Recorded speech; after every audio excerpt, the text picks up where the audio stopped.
Hello everyone, this is Chaplain Sung Kim. I'm Deputy Command Chaplain in the 63rd Readiness Division. I pray you are well.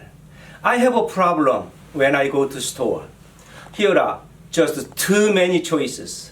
I want to buy some cheese, just cheese, but I have to decide what kind of cheese. I went to Google how many cheeses are there in the world, and I found 670 kinds of cheese. A complex variety of choices is the bane and blessing of the American lifestyle. There are hundreds of channels on satellite and cable TV. People who come here from other countries are paralyzed by the choices in an ordinary Walmart. So many choices. How do you find your way in a world where there are so many choices? A lot of people make decisions according to how they feel.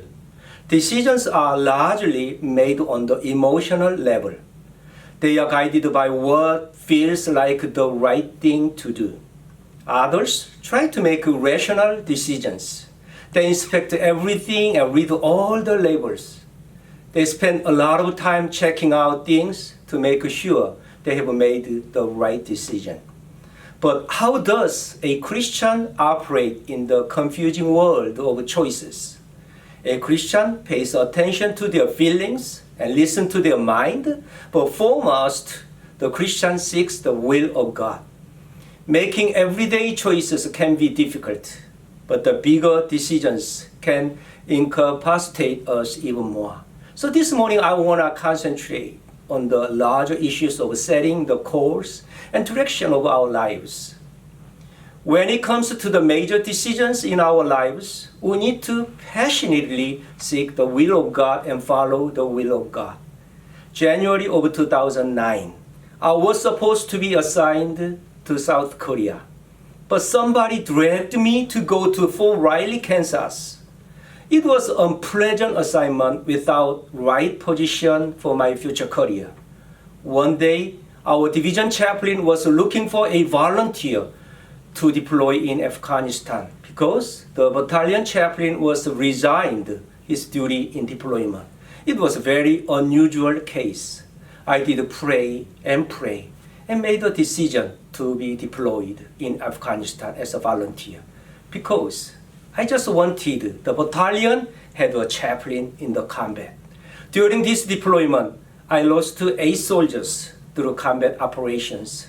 That I provided pastoral care and counseling with the clinical pastoral education skills for soldiers. A chaplain should be there for soldiers who were in sorrow. And then I found out why God sent me in there, because I felt that it was God's will. I learned this. If I trust God's will, I don't need to worry about anything because God wants to use me for His plan. God knows my best. Have you ever been on a night hike?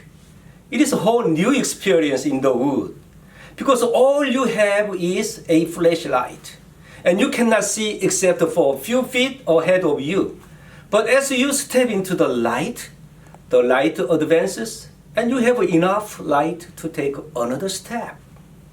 We would all like for the sky to part and God to come and light the end as well as the beginning of our journey. But that is not how it works. We only get as much light as we need. We take one step at a time into what appears to be darkness all around us. But when we are faithful in taking one step, we are given enough light for another, all the time praying that every step we take will be in the will of God. Do you want to start making successful choices that will continually move you in the direction of your dreams? Decision making plays a major role in the way events unfold in our lives. The daily decisions we make create our own personal reality. And our decisions shape who we are as individuals. Most of us are programmed to make decisions based on fear, low self-esteem, and a lack of willpower. Luckily, it's scientifically proven to be possible to reprogram your brain for higher levels of consciousness. you can make a right decision by following God's will, because God has big picture for your future. The Bible gives us this great assurance. And we know that in all things, God works for the good of those who love Him, who have been called according to His purpose. It is not all up to us. God is watching over us. What that means is that even if we should make a mistake, the grace of God is big enough to cover it. All is not lost. May God bless you and keep you in His wisdom. Have a blessed day. Blood and fire.